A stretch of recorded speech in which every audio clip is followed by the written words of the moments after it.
Dr. Terblanche, good morning and thank you very much for your time. Just let's start with an overriding question. When did you undertake these interviews? Was it since the beginning of the year? Good morning, Dan. Yes, I started the interviews on the 31st of March for a period of 3 weeks.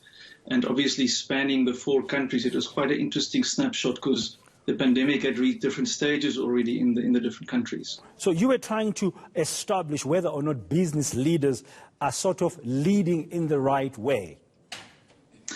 Yes, I think this is such an unusual time and such an interesting time to gather information about how we respond and behave to this.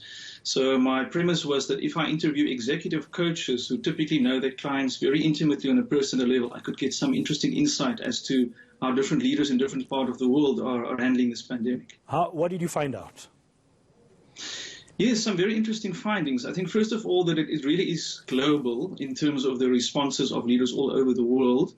I did find, however, that there's a phased response. So the South African coaches that I interviewed had a slightly different sense of what's happening, for example, compared to the Australian coaches where the pandemic had moved along already. So in South Africa, in the initial stages, the leaders that did not handle the situation very well were the ones that did not remain calm. They were the ones that were indecisive, that were overwhelmed, and were not able to communicate clearly to their staff.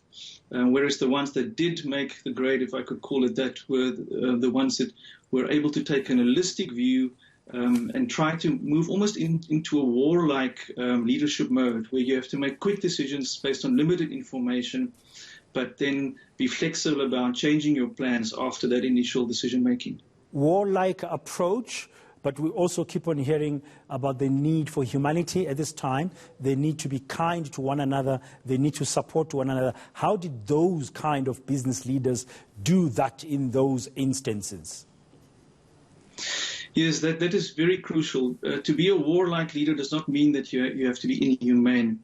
So what the coaches that I interviewed told me is to be humane in this time is to actually, it comes down to very basic things. It's about acknowledging that, for example, we're all working from home now. It's about acknowledging that certain people that have to take care of children, for example, can't work a 9-to-5 job. And it's being flexible about that and communicating the humaneness. And then, of course, there's the very difficult part of this where some leaders did not sign up, as they verbalize it, for what they had to do.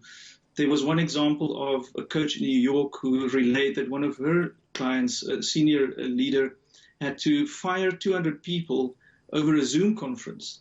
And can you imagine what that must feel like? And the advice to her was do it with as much compassion and humanity as you can, because it's very difficult for everyone. In South Africa, just you looked at those various countries. I'm just interested into, when you look at us compared to the others, are we doing better? We still got a long way to go as business leaders under the current COVID-19 environment. What was interesting is that in South Africa, the initial response, I think, as I mentioned, was one of pragmatism and logistics. Let's get everyone to work from home. Let's move fast. Now, again, not everyone was geared for that. Some leaders stepped up to the plate. Some people, middle managers that I spoke to via their coaches in large South African organizations, said that their senior leadership was simply missing in action. You know, the HR people were the first people to leave the building and work from home. So there was a bit of that.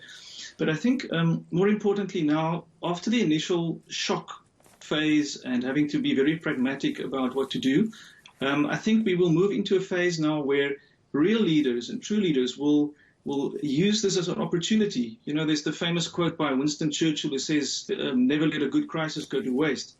And I've seen that in Australia, for example, where they're further down in the pandemic, they are starting to look for opportunities. And in South Africa as well, I found that in some industries and resilient leaders are starting to lift their heads and say, how can we make sense of this and how can we make this work? Thank you very much. Insightful findings there. That's Dr. Nicky Terblanche, Senior Lecturer in Management Coaching at the University of Stellenbosch.